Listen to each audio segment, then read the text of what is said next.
কুষ্টিয়ায় বাড়িতে এসে পৌঁছেছে কলকাতায় হোটেলে অগ্নিকাণ্ডে নিহত সাংবাদিক দেবাশিস দত্ত সহ পরিবারের সদস্যদের মরদেহ। এ বিষয়ে সরাসরি আমরা জানবো। সহকর্মী জহুরুল ইসলাম আমাদের সঙ্গে ঘটনাস্থল থেকে যুক্ত হচ্ছেন কুষ্টিয়া থেকে। কখন এসে পৌঁছেছে, পরিবারের সদস্যদের কি অবস্থা দেখছেন?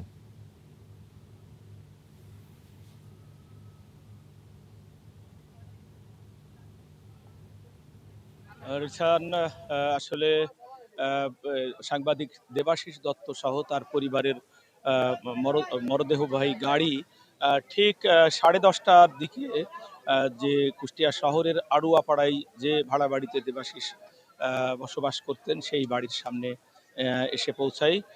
তো আসলে এখানে এত মানুষ জড়ো হয়েছে, শত সহস্র মানুষ এখানে জড়ো হয়েছে, যে কারণে আসলে এখন পর্যন্ত তাদের কফিনগুলো খুলে যে পরিবারের লোককে দেখানোর মতো পরিবেশ কিন্তু সৃষ্টি করতে পারেনি। দেশান জানিয়ে রাখি, এই যে একটা ঘটনা সারা দেশব্যাপী তোলপাড় হচ্ছে, তারপরে কিন্তু এখানে যে আইন শৃঙ্খলা রক্ষাকারী বাহিনীর যে একটা ভূমিকা থাকবে, সেই ধরনের কাউকে কিন্তু আমরা এখানে পাইনি। যে কারণে একটা এখানে আসলে বিশৃঙ্খল পরিবেশ সৃষ্টি হয় যখন দেহবাহী গাড়িগুলো এখানে এসে পৌঁছায়। তার বাড়ির সামনে দেবাশিস দত্তের বাড়ির সামনে গাড়িগুলো নিয়ে যাওয়া হলেও তার মা বাবা সহ তার ছোট সন্তান সহ আর যে আত্মীয় স্বজন রয়েছে তাদেরকে এখানকার যারা সংবাদকর্মী, দেবাশিসের যে সহকর্মীরা রয়েছে তারা কিন্তু অনেক চেষ্টা করেও কিন্তু তাদের দেখানোর সুযোগ তৈরি করতে পারেনি।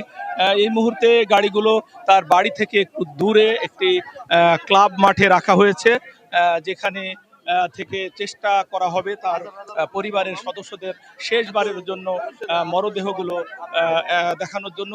রিসান, আরেকটি তথ্য আমি জানিয়ে রাখি, আমি জানতে পেরেছি যে এই যে কলকাতা থেকে আজকে সকালে যখন দুপুরে যখন মরদেহগুলো সেখান থেকে রওনা করে দেওয়া হয়, সেই সময় কিন্তু সাধারণ গাড়িতে করে এই 4টি মরদেহ পাঠানো হয়েছে। সেই গাড়িতে কিন্তু ফ্রিজিংয়ের কোনো ব্যবস্থা ছিল না, যে কারণে আমরা যেসব সহকর্মী মরদেহগুলো আনতে গিয়েছিল সাথে, তারা যেটি আমাদের জানিয়েছে যে মরদেহগুলোর অবস্থা কিন্তু খুব একটি এই মুহূর্তে কিন্তু খুব একটা ভালো নেই, যে কারণে কিন্তু এই অবস্থায় দেখার মতো পরিবেশ নেই বলে আমরা তার পরিবারের এখানকার সহকর্মীদের পক্ষ থেকে জানতে পেরেছি।